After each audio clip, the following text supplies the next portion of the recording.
Bah en fait, c'est pas si mal, dis donc, Prof Isekai. Bah oui, alors moi, Kengo Anazawa, je l'ai pas découvert avec Hunter Ninja, hein. Comme beaucoup, je l'ai découvert sur I Am a Hero, une série de zombies qui était vraiment unique en son genre, hein, on peut pas trop en dire tellement c'était space.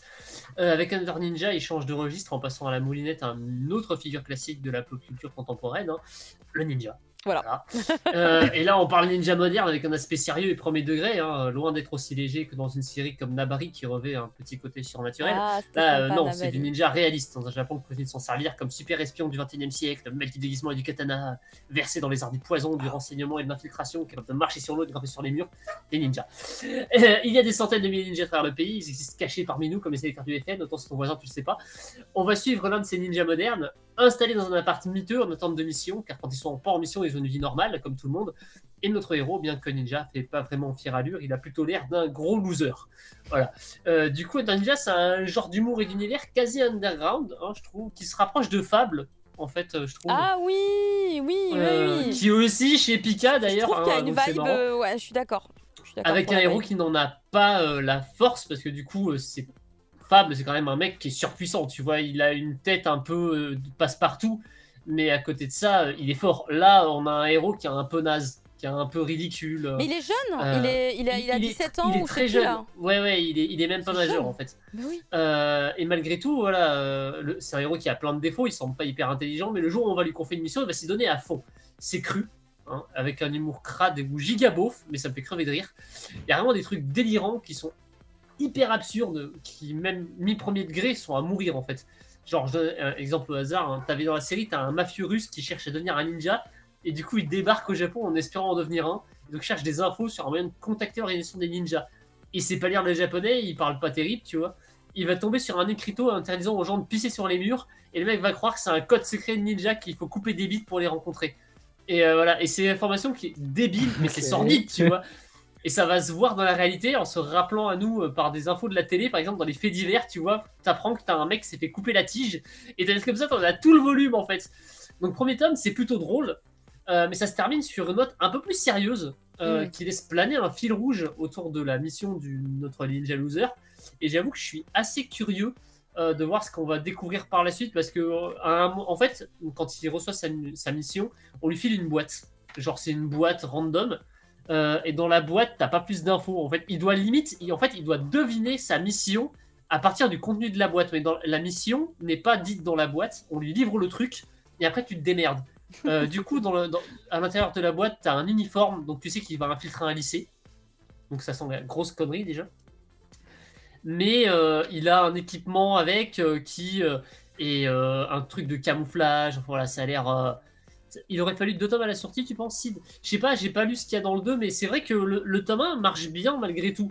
Ah, il pose de bonnes bases, hein, je trouve. Ouais, Il intrigue pas mal. Il intrigue bien. Surtout sur la des fin. Trucs, Sur sur la fin, c'est assez intriguant. Ouais. Alors que pendant 3/4 du volume, tu te marres. Genre la séquence avec le mec qui porte les soutifs de la voisine, t'es là, mais quoi?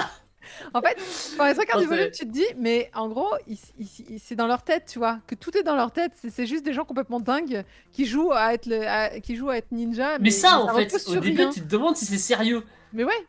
Et à la fin, tu te Et en dis, fait, si. À la fin, ça devient très sérieux. à la fin, tu te dis, Alors que l'introduction, c'est littéralement c'est des Américains qui vont attaquer des mecs de Daesh ou je sais pas quoi là.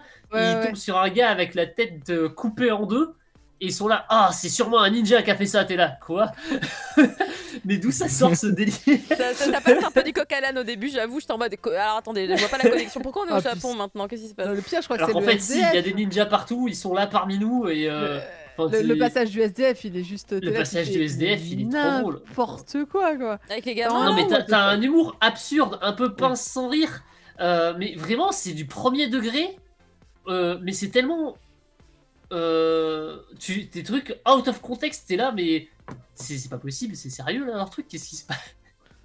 C'est quoi ce délire, quoi? C'est vraiment, il y a un état de presque sidérant quand tu lis le truc, t'es là, mais qu'est-ce qu'il raconte comme délire? C'est délirant en fait. C'est délirant, mais en fait c'est pris avec un tel sérieux que ça en rend le truc vraiment absurde et rigolo. Et en même temps, bah, c'est un peu comme Fable en fait, t'as des moments où tu crèves de rire, mais les événements sont hyper sordides ou hyper sérieux, voire hyper violents en fait, parce que la scène du début, elle est trash, quoi. Et si ça a des trucs trash comme ça tout le long, bah, en fait, c'est un seinen évidemment, mais est-ce que c'est vraiment une comédie? Pas 100%, un peu comme Fable en fait. Du coup, c'est vraiment le même ton que Fable. Du coup, de fait, je pense que les gens qui lisent Fable vont kiffer Under Ninja. Et comme j'adore Fable, j'avoue que Under Ninja. Bon, après, vendu pour Fumble, ça y est. Voilà. Ah oui, sauf pour l'auteur où, bon, j'espère que cette fois il sait faire un scénario au final. Ah, t'avais pas aimé la fin de I Am a Hero peut-être? C'est vrai qu'il y a une fin dans I Am a Hero. Oh là là. Et c'est... Bah non, mais c'est vrai, on s'est demandé si moi je l'ai pas lu I Am a Hero, donc je peux pas comparer. C'est particulier. Je découvre la Et en plus, maintenant ça va être difficile parce que la série est introuvable. Donc c'est beaucoup plus fin, tu dis.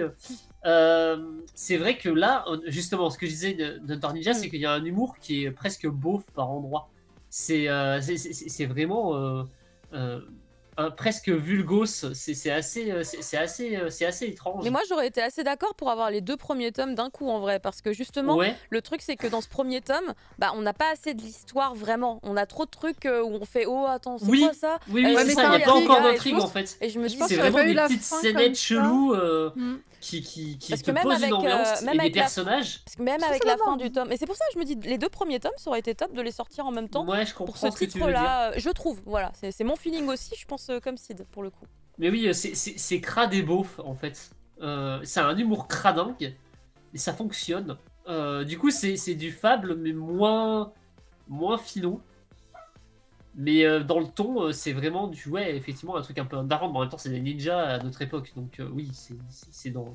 Il va y avoir de la mafia, il va y avoir de l'enquête, de l'espionnage, des gens qui meurent de manière sale. Voilà.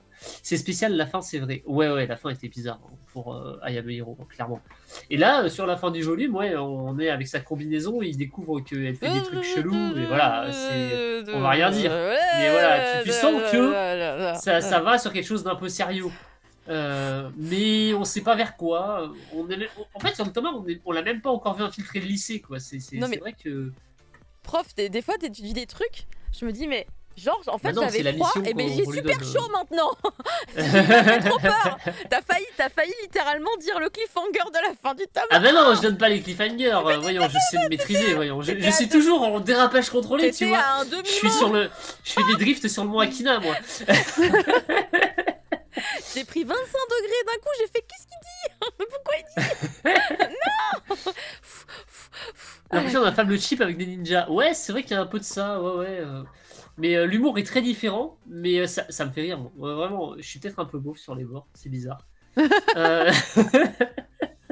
peut-être, hein. Mais après, moi, faut adhérer au style de l'auteur parce que il a un dessin qui est un peu particulier, avec un mélange de dessin et de photos. C'est presque, un peu, photographique, de ce côté-là, un peu comme Asano des fois, qui aime bien inclure de la photographie, ou un peu comme comment il s'appelle, Boichi, qui fait pas mal de photos aussi dans ses.